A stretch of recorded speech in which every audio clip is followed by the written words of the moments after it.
So last year, one of my neighbors was throwing out some old glassware, and I was inspired by it. Reminded me of stuff I'd seen in antique catalogs.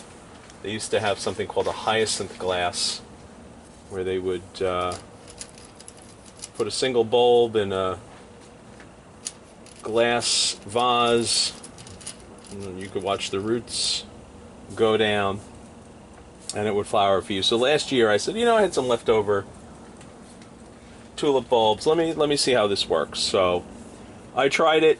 It was not a success. Nothing significant in the way of flowers. They tended to rot away.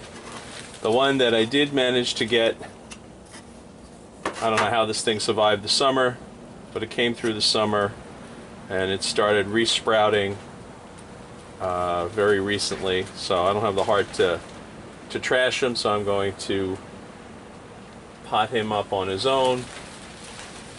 But in the meantime, I'm going to try it again, see if I can moderate my watering habits.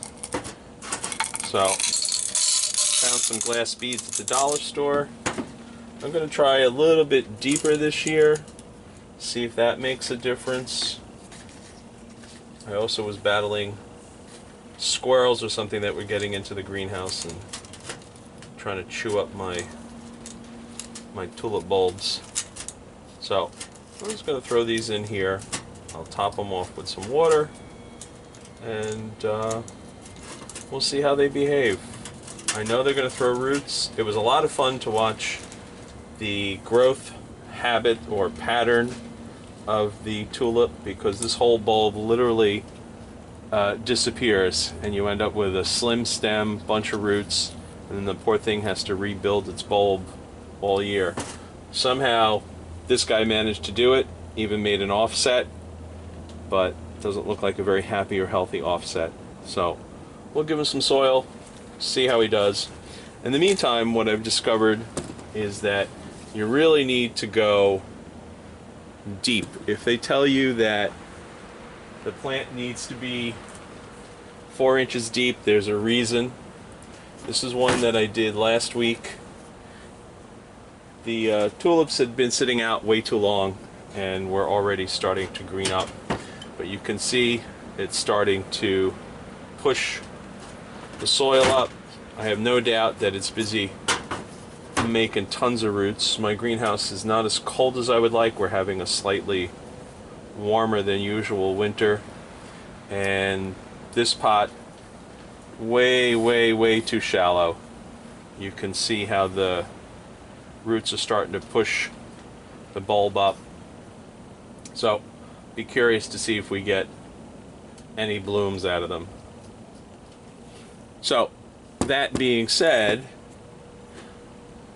I like to go a little bit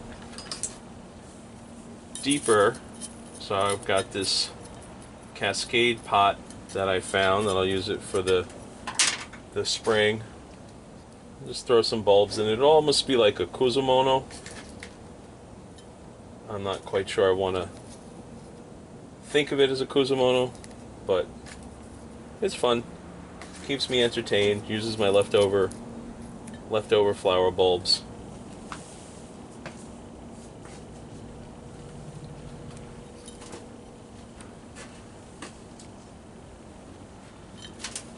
And all I got to do is put it in a cool spot in the greenhouse.